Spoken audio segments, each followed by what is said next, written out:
when you see something like this, one company going out there and reaching and buying other companies and TV deals and drawing their product to their product, it tells me that they want to get bigger. And their product, obviously, over the last couple of years has not been up to par. So ESPN's doing the smart thing.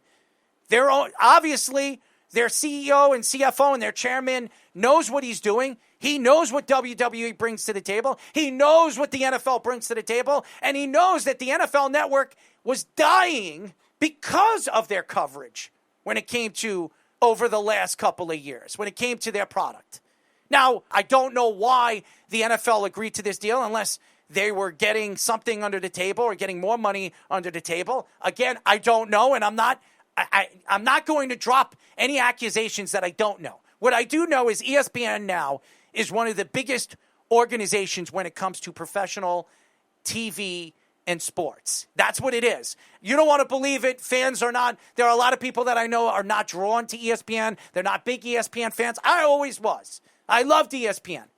I've always loved ESPN. I've been following them since I was a kid. Chris Berman was my favorite.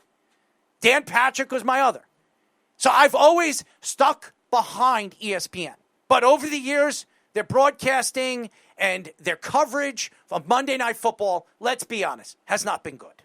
And now that the NFL has decided to work hand in hand with ESPN, does it help their product? Well, you got two multi-billion-dollar organizations willing to work with one another and build something that obviously has not taken off the way they thought it would over the last couple of years. Now, the NFL is still growing. They made, if I'm not mistaken, $17 billion last year with ticket sales and all the different stuff that they sell during the year when it comes to jersey, hats, and all the other stuff that they sell. They're making tons and tons. They're printing money. ESPN wants a piece of that. And why?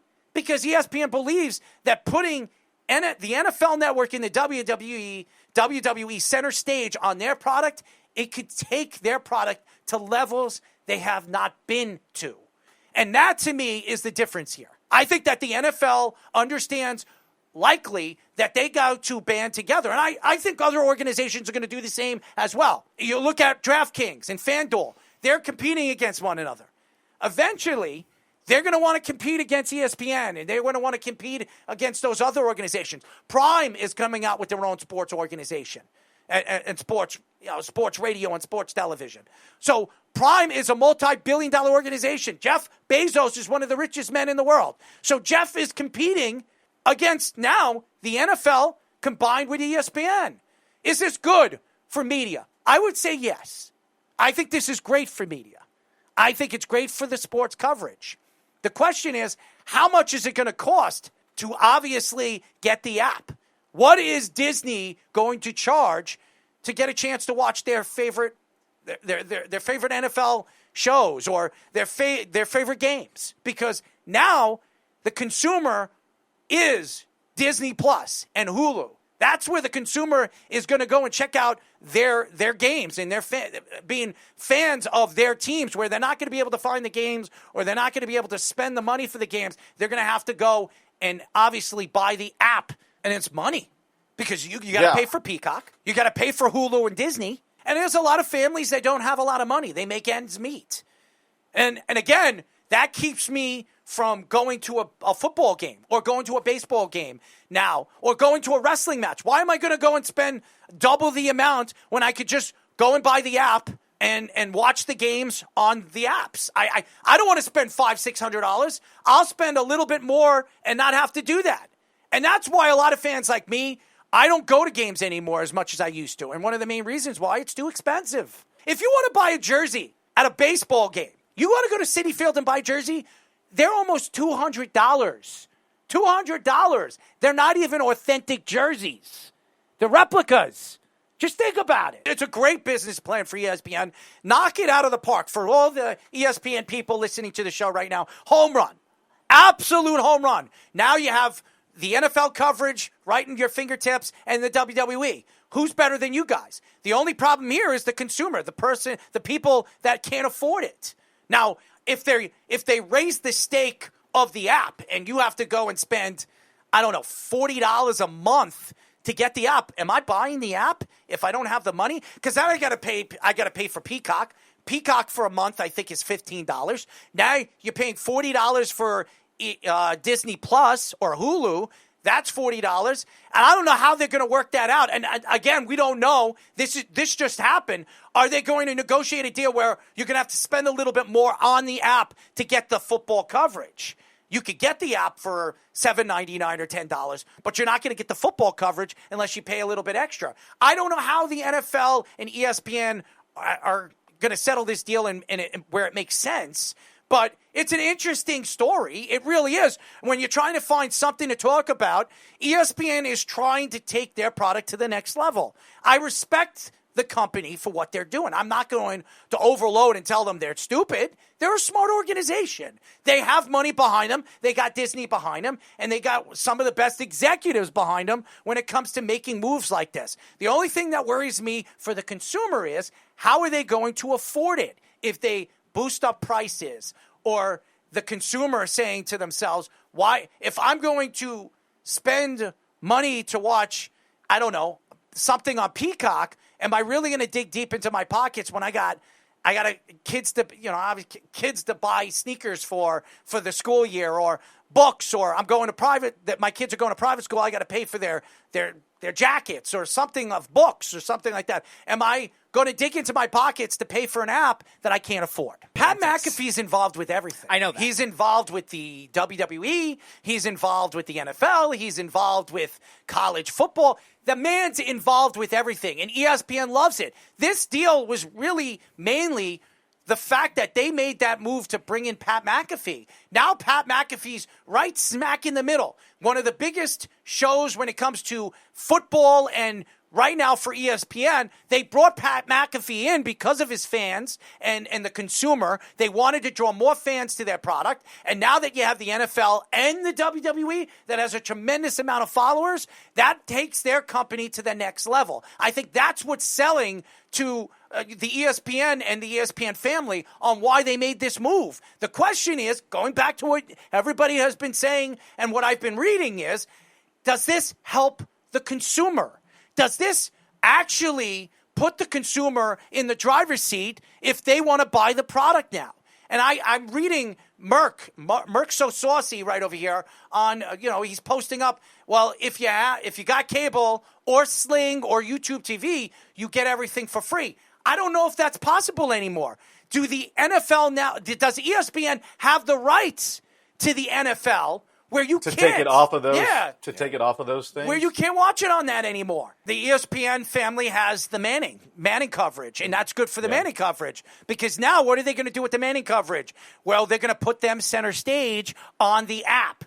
Disney app now with the games are going to be featured all on the Disney app. So, you got to remember those two, the Mannings too. Yes. Like, they have not only like their own production company, but they produce like 3 or 4 shows on ESPN Plus for their little segments that they do. Mm-hmm. And it's crazy. Like, and I have YouTube TV as well. One of the reasons I got it originally was because of MLB Network. And then MLB Network was like doing exactly what it was like, why people are going to buy MLB package. Like, let's create the app and do that.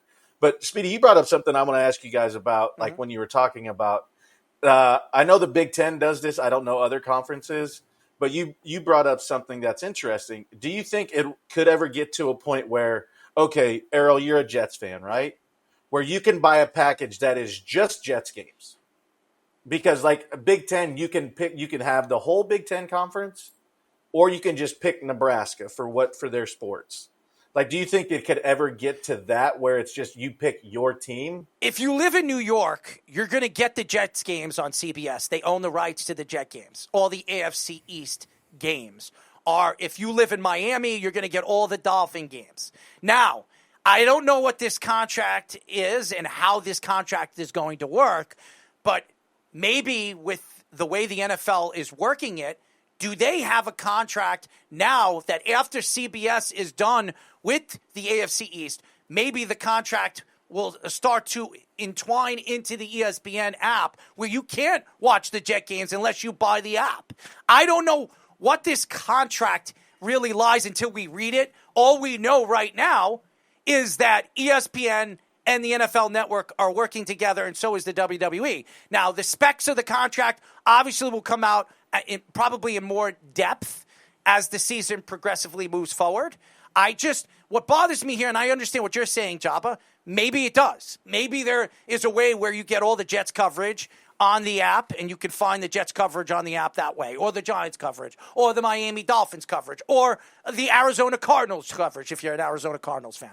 So I'm sure there'll be something on that app there they're going to definitively put together where it helps the fan out, where they can find their teams and what they're talking when it comes to the coverage of their teams. What bothers me here, I'm a consumer. I'm a guy that buys different stuff for the NFL. I'm a radio show host, so I have to watch my NFL games. So do I dig deep into my pockets, and if these prices go up on Disney Plus, and know that all I got to do now, and here's another thing I never even thought of. Talk about these bars, these sports bars. They spend so much money. They pay. Now, you're paying for each television. Now, how does that work? Do you have to buy the app for each television? And if so, how is that going to be affordable? How does that work in the business area? Technically, in some states, it's illegal to stream. You have to have cable. They're getting away from it now. And obviously being in the business for as long as I have, it was literally that's a huge fine if you were streaming. But now there's so many things that stream that as a sports bar. Yeah. And now it's if you want to get it, it's okay, now they're some of them aren't having the commercial side of it. Right. And the residential side. Mm-hmm. But there's still people that are, for lack of a better term, this goes back old school when you're stealing music, you were pirating it. There are some people that still use their sign in from home. Napster. But Napster for sure. Every virus that you could get was on your parents' computer for sure. Mm-hmm. But then they're using their home one, but then you can only get it on 3 or 4 screens, maybe 5 at the most. Right. So it's still happening, but that's a great point. What do we do as business owners where it's okay, make a call and be hey, we have to get this to cover the games, to bring people, to put butts in seats. Mm-hmm. Because when we get cable or when you get a pay-per-view fight, some states are per TV, some states are capacity. It just, everything is kind of different. So now you're kind of up shit's creek with no paddle because you don't know which way to go. College football, I think it's a little different. You were talking about the Big Ten. I think the conference has a lot of power into that. You talk about how big the SEC network has grown, how big, like you said, the Big Ten, with their recent deal last year, grew with CBS and also still being partnered with Fox, too. I don't know if you have that kind of thing in the NFL the same way. Each division doesn't have their own network. It's just based on local TV things. We get Jets and Giants coverage here. CBS 2 has their own Jets content on CBS, that kind of thing. The Giants have that kind of thing on MSG. I think there's still a little bit of a factor to that where I don't know if you have as much of a market to do that kind of thing as much the same way you would in college football with all the conferences. Yeah, that's true because Texas stayed in the Big 12 because they had the Longhorn Network, yes. And that's why everybody left because they didn't want to compete. Correct, and the Big 12 is hurt by that too because I was mentioning it to Jake in the private chat. Realignment, they've lost a lot of teams between the 2012 realignment, losing A&M and Missouri, and then the recent one too, losing Oklahoma and Texas, and then gaining some other teams. They just don't have enough consistency of who's in the conference to really do that kind of thing.